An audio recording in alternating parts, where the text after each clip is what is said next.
Mi nombre es Álvaro Burgos, soy hijo de inmigrantes españoles llegados a Venezuela en el año 58, época en la que se abrieron las embajadas venezolanas en el mundo buscando profesores, y con esa vocación de profesor de mi papá la terminó materializando en un colegio. Fundó un colegio que hoy en día tiene más de 50 años. Por lo tanto, el emprendimiento, pues, puedo entender que me viene de allá. Sentí aspiraciones de estudiar ingeniería y soy ingeniero mecánico prestado al mundo del vegetal. Quería estudiar alguna ingeniería porque me sentía práctico, no me identificaba como mi padre sentado detrás de un libro, horas y horas, disfrutando de comerse un libro, oyendo música clásica.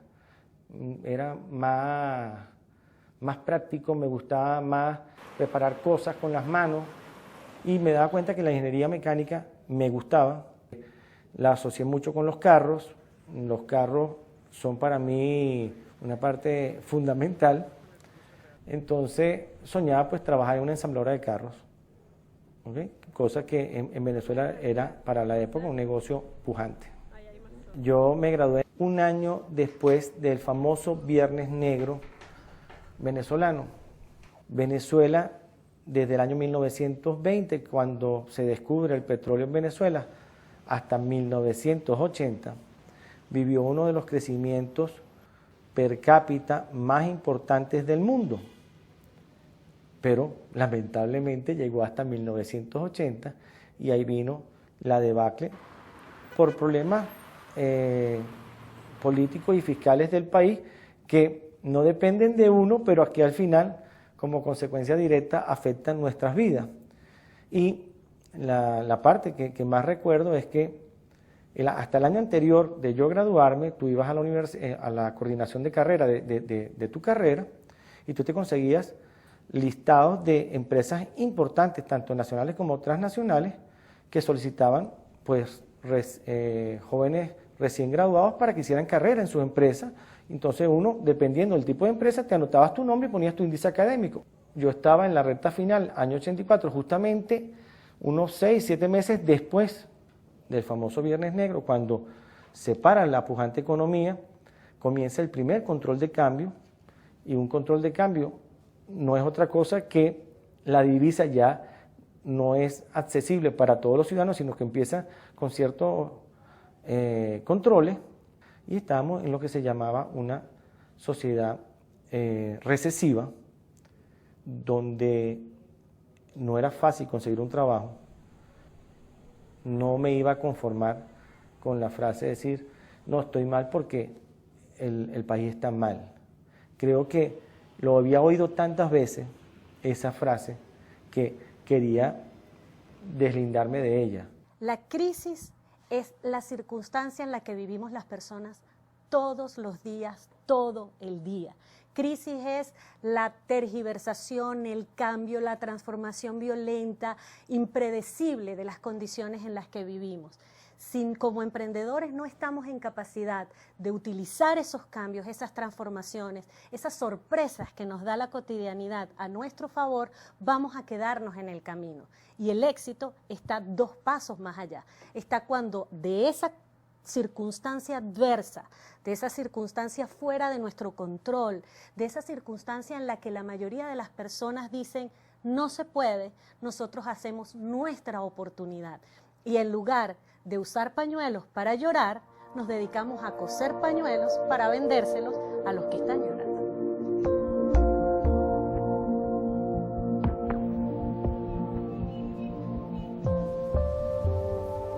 Para descubrir qué negocio sería el más apropiado, qué sectores estaban detenidos, la construcción estaba detenida también, pero qué sectores no se detienen. Bueno, no se detienen las funerarias porque siguen teniendo materia prima, no se detienen las clínicas porque siguen teniendo enfermos.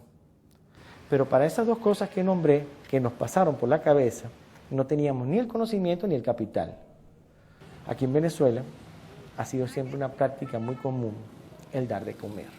Mucha gente que vive del catering de las oficinas. Una vez que entre mi socio y yo definimos que las posibilidades que tenemos de emprender algo es en el mundo de los alimentos, porque es donde menos capital se requiere, pues empezamos a buscar qué hacer en ese mundo de los alimentos. Y la búsqueda comienza, en un país como el nuestro, en ver qué productos que venían importados se dejaron de importar productos del control de cambio. Una de las cosas que nos encontramos en ese mundo fue el sauerkraut o repollo agrio. Venía, y cuando empezamos a analizar, nos damos cuenta de que hasta 2 marcas había, una que venía importada de Estados Unidos y otra venía importada de Alemania. Conclusión directa es decir, bueno, si hay 2 marcas, quiere decir que aquí hay un nicho de mercado que come eso, porque si no, no vendrían las 2 marcas. Ya era algo por donde empezar. ¿Y qué hacíamos mientras tanto para ir viviendo? Bueno, dábamos clases. Entonces, con los sueldos que ambos ganábamos, logramos pagar el alquiler de un local e ir montando las pequeñas cosas que se necesitaban para poder entonces producir de forma artesanal, pero que al final podía estar puesto en un anaquel de supermercado. Una vez que logramos tener el producto, había que salirlo a vender. El problema de un emprendedor cuando llega ahí es que todo lo tiene que comprar de contado y se vende a crédito. Es la parte más complicada. Quizá la forma más dramática de decirlo es que los problemas vienen cuando logras vender, y no solamente cuando logras vender, cuando logras cobrar. Cuando tú logras cobrar, tienes plata, pero no sabes realmente cuánta plata tienes, porque tienes plata que es para pagar materia prima, tienes plata que es para pagar envase y tienes plata para pagar el alquiler y después cuando sobra tienes plata para ti. Entonces, si no eres formal y organizado en eso, lo primero que hace, y si lo pone en tu chequera personal, es tomar plata para ti, que es el último que tiene que tomar la plata. Un elemento vital es que el emprendedor tenga orden y disciplina en la gestión del negocio. Una buena idea y un buen equipo pueden crear una empresa, pero lo que hace que la empresa se mantenga en el tiempo es una buena administración. Un dato muy importante es que el emprendedor sepa separar las cuentas personales de las cuentas de la empresa. Esta es una forma en la cual la empresa puede tener vida propia y no depende tanto de los vaivenes de lo que ocurra con el emprendedor y su familia. En esa época Venezuela solamente contaba principalmente con 2 cadenas grandes de supermercados y después pequeños abastos.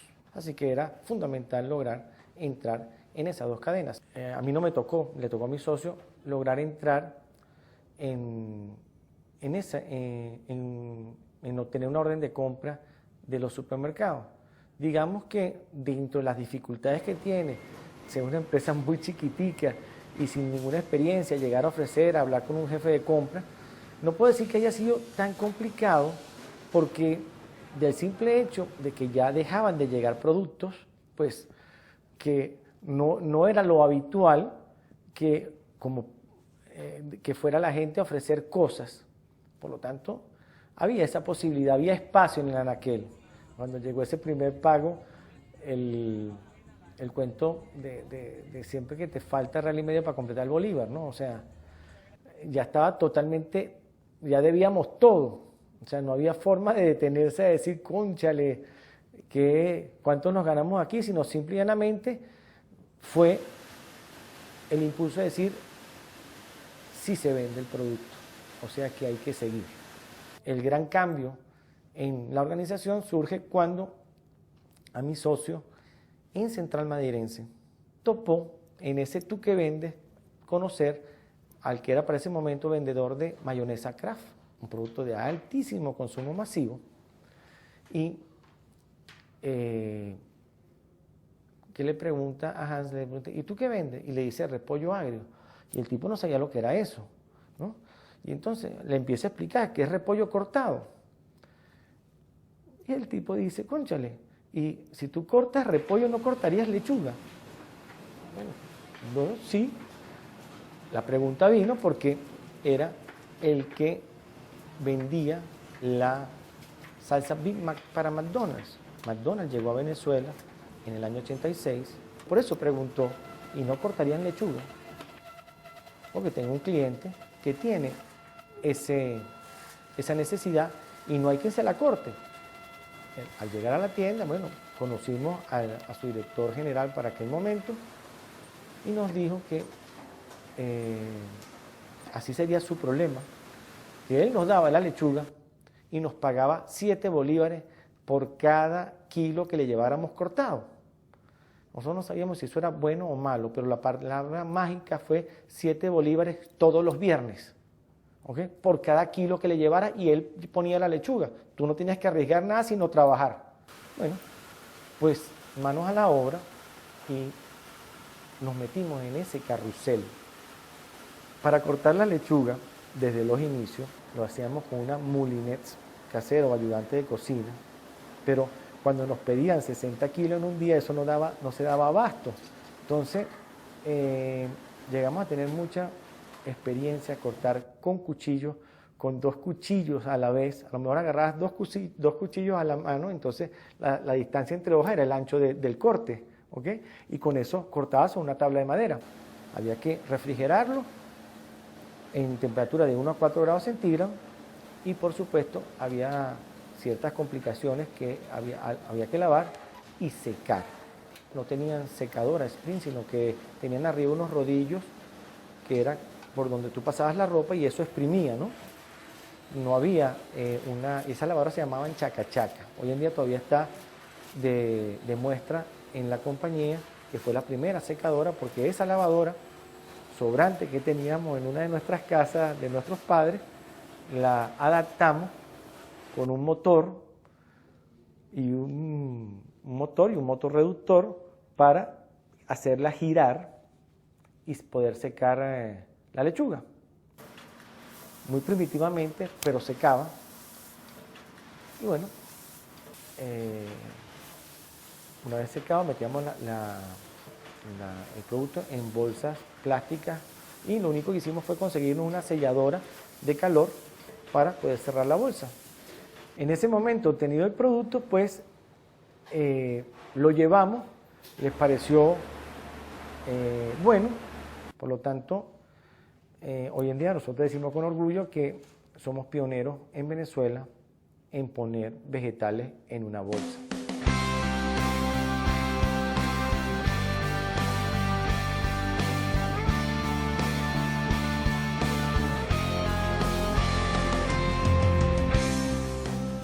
Fuimos creciendo, captando productos, captando clientes. Nunca nos conformamos con decir, tengo un buen cliente, porque McDonald's vino en esa época con un plan de abrir 20 tiendas por año. Y en los siguientes 5 años, 20 tiendas por año es un número muy interesante. Nunca olvidaré un gran momento de nosotros, fue cuando apenas ya teníamos alrededor de 10 años y nos dieron un premio en McDonald's por ser el único proveedor local que tenía los 10 años de McDonald's en Venezuela. Y nos sentimos grandes porque el presentador lo dijo, solamente hay 2 proveedores que están con McDonald's desde que llegaron, su socio estratégico mundial, Coca-Cola, y Productos Kelly, Cristo. De hecho, para nosotros sigue siendo un orgullo que McDonald's hoy, el único proveedor de vegetales, sigue siendo Productos Kelly.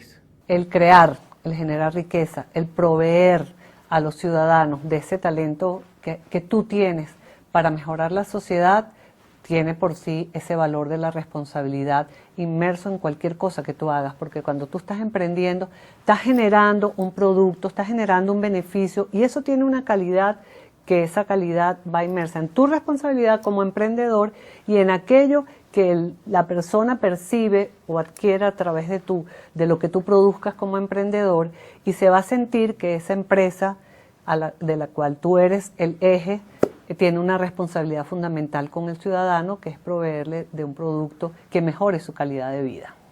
Como no teníamos capital para invertir en marketing y tal, pues pensamos que nos ayudaría que el producto se llamara con un nombre americano, para que la gente pensara que es importado. ¿ok? Así que buscamos un nombre importado y el nombre salió de una serie que estaba muy de moda en los años 84, que eran Los Ángeles de Charlie. Nadie debe olvidar esa serie, que después fue revitalizada con nuevas artistas, pero las primeras artistas, recuerdo Farrah Fawcett, que murió recientemente, y Jackie Smith, que hacía el papel de Kelly Garrett.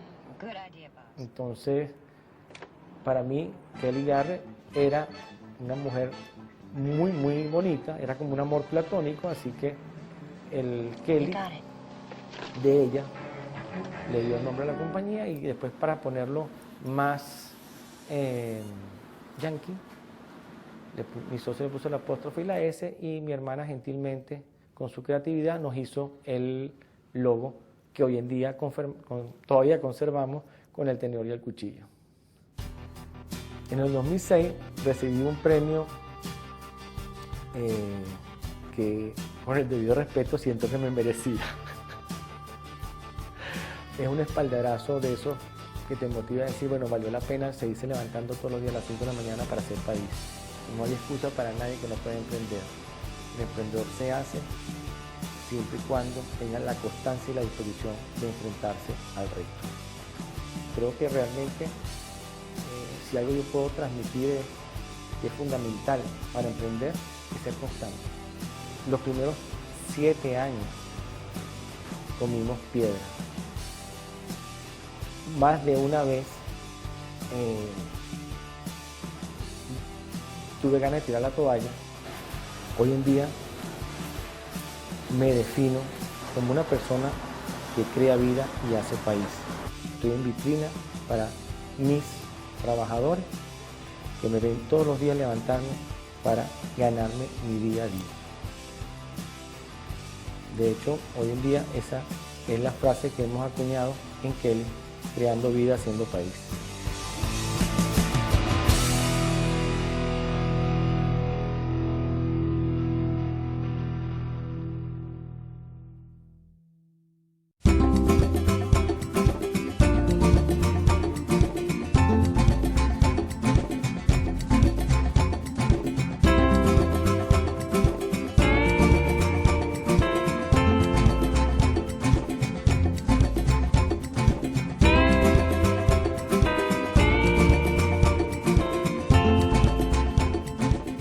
Para ser emprendedor tienes que tener confianza en lo que haces, tienes que seguir adelante con lo que te propones y tienes que aprender a poner el sistema a trabajar para ti, no trabajar para el sistema y hacer lo que las masas y las grandes mayorías de la población hacen, y lo que durante nuestra infancia, nuestra educación en la escuela, luego la universidad, nos crían, que es hacer carrera, formarte, trabajar en una buena empresa y bueno, de ahí en adelante seguir adelante. Bueno, mi nombre es Enrique Croes, nací en una familia de 4 hermanos, ¿ok? Éramos 5, pero lamentablemente mi hermana mayor falleció. Ese hecho que marcó la vida de mis padres, pues nunca lo sentimos en mi familia como algo, como un luto que tuviéramos que guardar por dentro, sino más bien nos ayudó a fortalecernos como familia y a ser una familia muy unida, muy feliz. La verdad es que no puedo decir nada de mi infancia, creo que tuve una infancia muy, muy, muy feliz, donde nunca nos faltó nada, gracias a Dios. Tuvimos buena educación, buenos colegios, sin grandes excesos, pero sí lo mínimo necesario e indispensable para uno poder vivir y formarse en un ambiente sano. Nuestros padres siempre estuvieron con nosotros, nos acompañaron en los momentos importantes de nuestra vida. Cuando había un logro importante, pues estaban ahí. Cuando tenían que regañarnos, pues lo hacían sin ningún tipo de contemplación. Cuando tenían que abrazarnos, pues lo hacían. Cuando había una buena nota, cuando había una fiesta, cuando había, en fin. Yo nací en Maracaibo, ¿ok? Mi familia es de Caracas, pero por motivos de trabajo de mi padre vivimos en Maracaibo mucho tiempo. Me vine a Caracas a los 12 o 13 años, luego estudié en una tremenda universidad. No me gradué en 5 años como hubiese querido, porque después que probé el gustico de la fiesta y la parranda en la universidad, pues me dediqué al bonche, pero me fue bien en la universidad, okay, aprendí muchísimo, tuve muchas experiencias, tuve muchas actividades de emprendimiento estando en la universidad. Yo estudié ingeniería industrial. Algo que me movió y me motivó un poco a la ingeniería fue, digamos, yo siempre admiré mucho a mi abuelo paterno, okay, lo consideré un hombre exitoso, muy aterrizado, muy ameno, muy cálido, y de alguna manera me veía reflejado en él.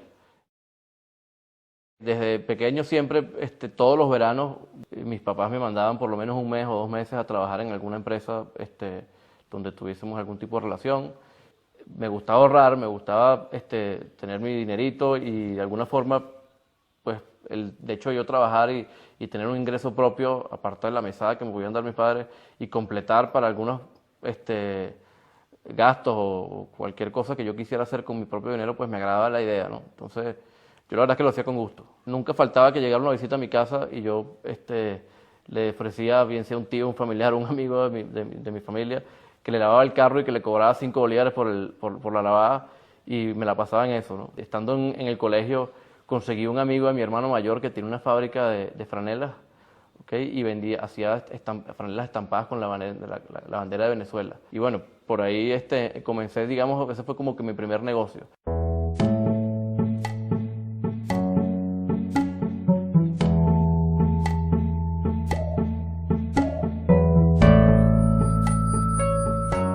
Estando aún en la universidad, me gustaba mucho la fiesta, la parranda, el bonche. Tenía un grupo de amigos a quienes también les gustaba, tenían las mismas aficiones que a mí. Y en algún momento decidimos crear una compañía de organización de eventos. Eran fiestas privadas con una lista exclusiva, entonces solo invitábamos a algunas personas. Entonces el hecho de que la fiesta fuese exclusiva le daba un toque diferenciador al evento y la gente se moría por entrar en la lista y poder asistir a la fiesta. Y bueno, fue una etapa universitaria, éramos 4 socios, la disfrutamos muchísimo, ganamos buen dinero, pero bueno, llegó un momento en que ya tenemos que continuar con los estudios, cada quien andaba en su mundo, y el tema de la fiesta y de la noche quizás no era lo mejor para continuar y hacer carrera, ¿no?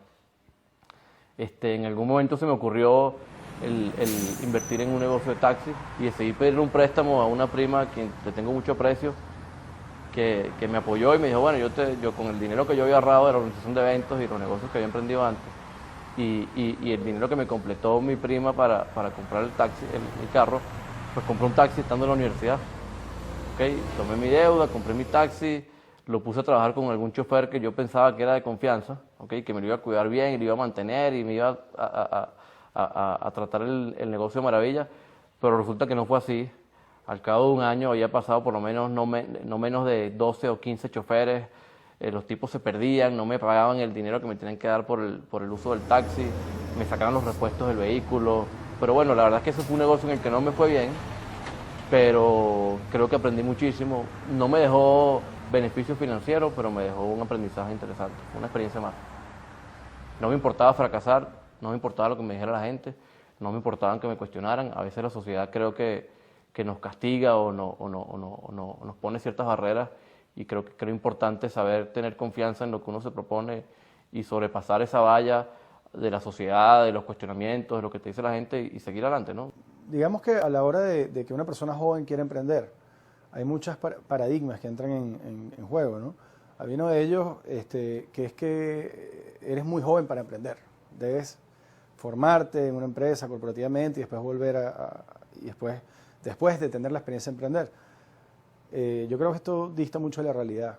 El joven emprendedor está en una posición privilegiada para poder fracasar, para tener tolerancia al riesgo. No tienes hijos, no tienes una familia todavía, en la mayoría de los casos, y estás muy abierto a ideas, sin nombrar obviamente la energía que tiene cualquier persona joven, ¿no? Que el emprender requiere mucha energía, mucha fuerza y mucho trabajo. Todavía estando en la universidad, habían abierto en Venezuela un gran centro comercial, fue el primer gran mall que se hizo en el país. Yo veía que por ahí circulaban cientos y millones de personas al mes, y me pareció que abrir de repente una tiendita, un kiosquito que vendiera unos tequeños que en mi casa toda la vida la gente había floreado y amado, y todo el mundo decía que eran los mejores tequeños de Caracas. Yo decía, bueno, si yo vendo esos tequeños que en mi casa todo el mundo disfruta, en un kiosco, en un pasillo, en un centro comercial, pues posiblemente sea exitoso. El tequeño es un producto típico de la gastronomía venezolana. El tequeño, aquí lo llamamos el rey de la fiesta, porque no hay una sola fiesta en Venezuela en donde no se come un tequeño. El tequeño es un producto que gusta mucho y que vive con nosotros, pero el tequeño, antes de que nosotros arrancáramos este proyecto, solo se comía o en las casas de familia o en los eventos, en las fiestas, en los matrimonios, en los cumpleaños, porque hacer el pequeño es muy tedioso. Y digamos que los que incursionamos en ese formato de vender el producto, consumo inmediato, en lugares en donde la gente lo necesitaba de alguna manera y no lo había tenido disponible hasta entonces, fuimos nosotros. Entonces, estando en la universidad, le conseguí una cita con los dueños de este centro comercial, pero lamentablemente, pues con el boom del centro comercial, las grandes franquicias entrando a Venezuela, los grandes proyectos y las grandes marcas, pues no hubo espacio para yo emprender en aquel momento. Eso fue en el año 97. Engaveté mi proyecto, no lo seguí adelante, seguí con mi negocio de los eventos, luego con el negocio del taxi, me terminé de graduar y 2 o 3 años después de que ya había hecho ese primer intento infructuoso, pues pensé que podía continuar, podía retomar el proyecto porque aún le veía potencial. ¿Okay? Entonces le propuse el negocio a un gran amigo que tenía influencia en alguna cadena de cines del país. Me dijo que le parecía interesante, que por qué no nos asociábamos. Casualmente él tenía ya un proyecto similar con otros amigos también de la infancia. Y total es que decidimos entre todos seguir adelante el proyecto de ellos y el proyecto mío de la mano. Las primeras semanas de producción las hicimos en casa de mis padres, en la cocina de mis papás, ahí fabricamos los primeros pequeños. Fueron por unas 2, 3 o 4 semanas que estuvimos ahí produciendo, mientras que en paralelo, pues mi papá me prestó una casa donde vivió mi abuelo. Vaya usted qué coincidencia. Después de haber admirado tanto a mi abuelo durante mi infancia, terminé haciendo los pequeños y montando mi primera fábrica en su casa, usando de oficina pues lo que fue en alguna oportunidad su estudio.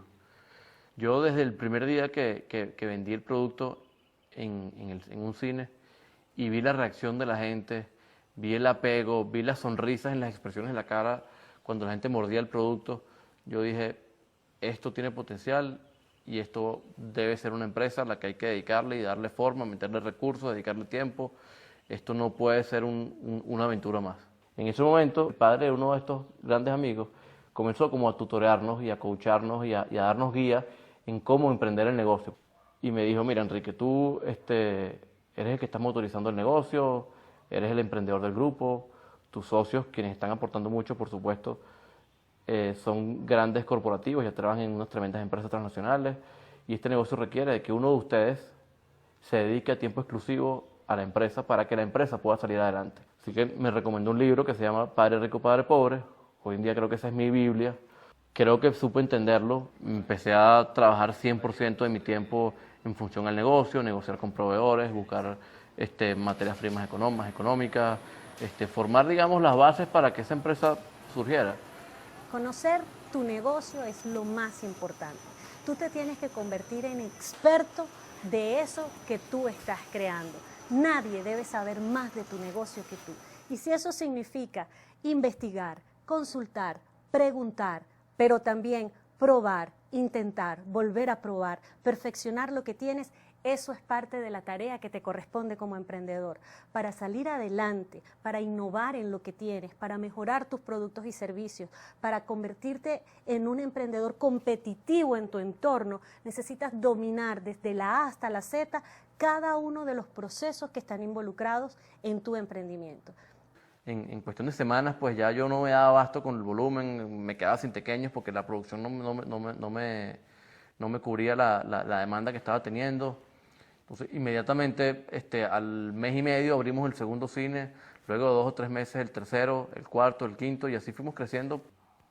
Durante el camino me empecé a dar cuenta que tenía que formalizar ciertas cosas, sacar ciertos permisos, pagar ciertos impuestos que yo nunca, cuando empecé todos estos proyectos, me enteré que había que hacer y yo llegó un momento que dije, wow, ¿y esto tan complejo por qué? Y yo lo hubiese sabido de un principio, posiblemente nunca hubiese emprendido porque me hubiese asustado.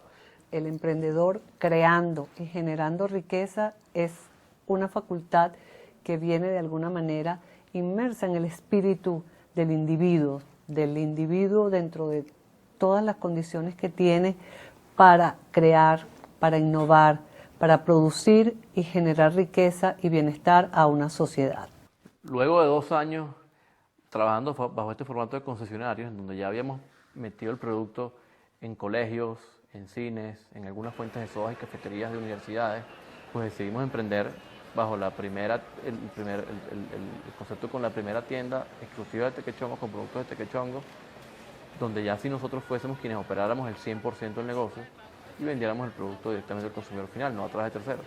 En Venezuela había una famosa canción que dice, ay, papachongo, y la palabra papachongo es como una palabra que tiene una connotación divertida, muy coloquial, muy aterrizada al común ciudadano de a pie venezolano.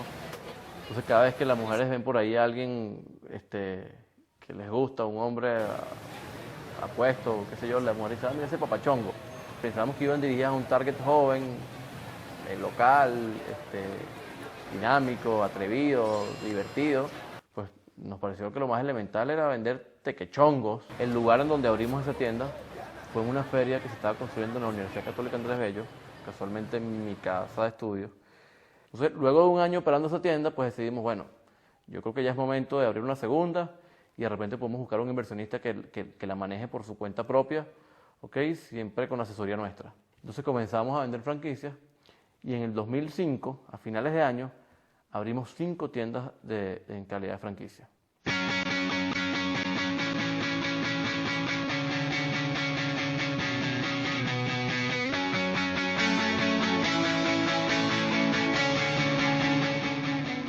Tenemos más de 70 tiendas a nivel nacional, tenemos casi 300 puntos de venta como concesionarios, hemos hecho alianzas con las grandes productoras de eventos en Venezuela y atendemos todos los espectáculos que se dan en el país. Ya estamos aquí en la cola del concierto de Maná, preparándonos para disfrutar de todas las actividades que Tequechongos tiene para nosotros el día de hoy.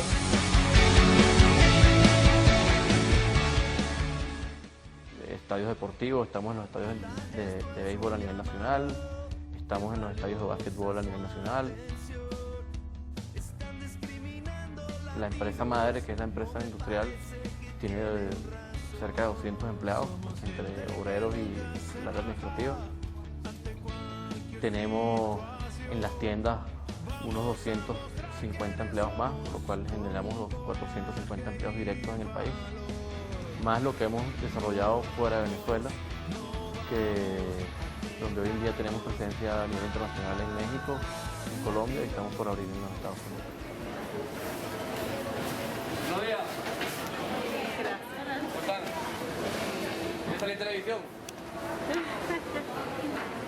El hecho de tú voltear atrás y ver lo que has creado y lo que has construido, sobre todo cuando lo haces con mucho tesón y cuando lo haces por el camino del medio y haces las cosas bien, tratas bien a tu gente, a tus empleados, sí hacemos responsabilidad social, sí apoyamos instituciones sin fines de lucro, pero soy muy del pensamiento de que la caridad empieza por casa y lo primero que tú tienes que hacer antes de salir a hacer responsabilidad hacia afuera es tener a tu gente bien atendida, bien pagada, con puestos de trabajo acordes al nivel de responsabilidad que tienen, cómodos, buenos beneficios, buena remuneración, que sientan un trato agradable y no explotación del empleado. Claro que hemos emprendido proyectos en donde no nos ha ido bien, claro que hemos tenido momentos difíciles. Creo que el momento más difícil que pasé fue cuando compré cuando asumí, tomé la decisión de comprar la compañía.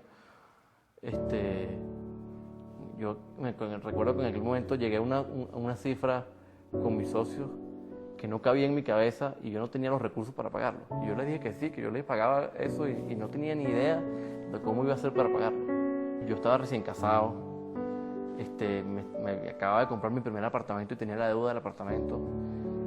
Ahora meterme en ese zaperoco de comprar la compañía con fondos que no existían, yo pasé momentos sumamente estresantes, sumamente difíciles. A veces pensaba que estaba tomando la decisión y que no era correcta, que de dónde iba a sacar el dinero, después que lo consiguiera, cómo lo iba a pagar. Y fue un momento bien difícil para mí. Gracias a Dios, pues mi familia siempre me apoyó, mi esposa me apoyó muchísimo, me dio mucha confianza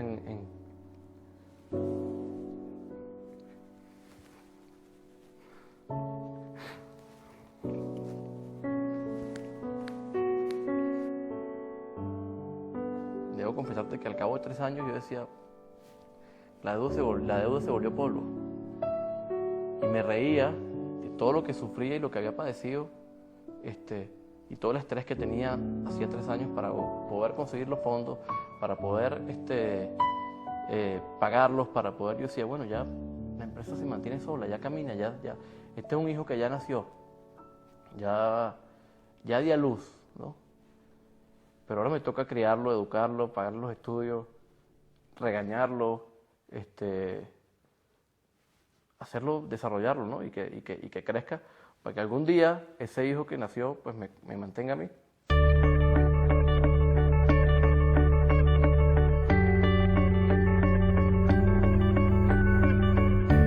Creo que lo más importante que me puede definir desde el punto de vista empresarial, pues es la tenacidad y la determinación que en algunas veces tomo cuando me propongo algo y quiero llevarlo a cabo.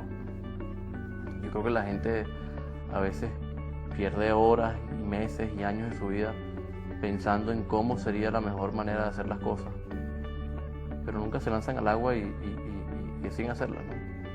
Lo que están es viendo a ver cómo en la búsqueda de la situación perfecta nunca llegan a la meta, porque no se dan la oportunidad del fracaso. Y cuando conoces gente como tú y empresarios grandes a quien tú toda la vida has admirado y tienes oportunidad de compartir con ellos y palparlos y juzgarlos y conocerlos de adentro, te das cuenta que todos somos humanos, todos somos gente igualistas, todos vamos al baño, todos comemos y tenemos las mismas necesidades y todos somos capaces, absolutamente todos, de llevar lo que nos proponemos a cabo. Y hoy en día, pues no tengo grandes sumas de dinero, no soy un potentado, no soy millonario, tengo mi empresa, tengo mi familia, tengo mis cosas, pero más allá tengo el sabor de ser exitoso, no en el tamaño del bolsillo, sino en el bienestar y el beneficio que he logrado darle a todos los que están a mi alrededor.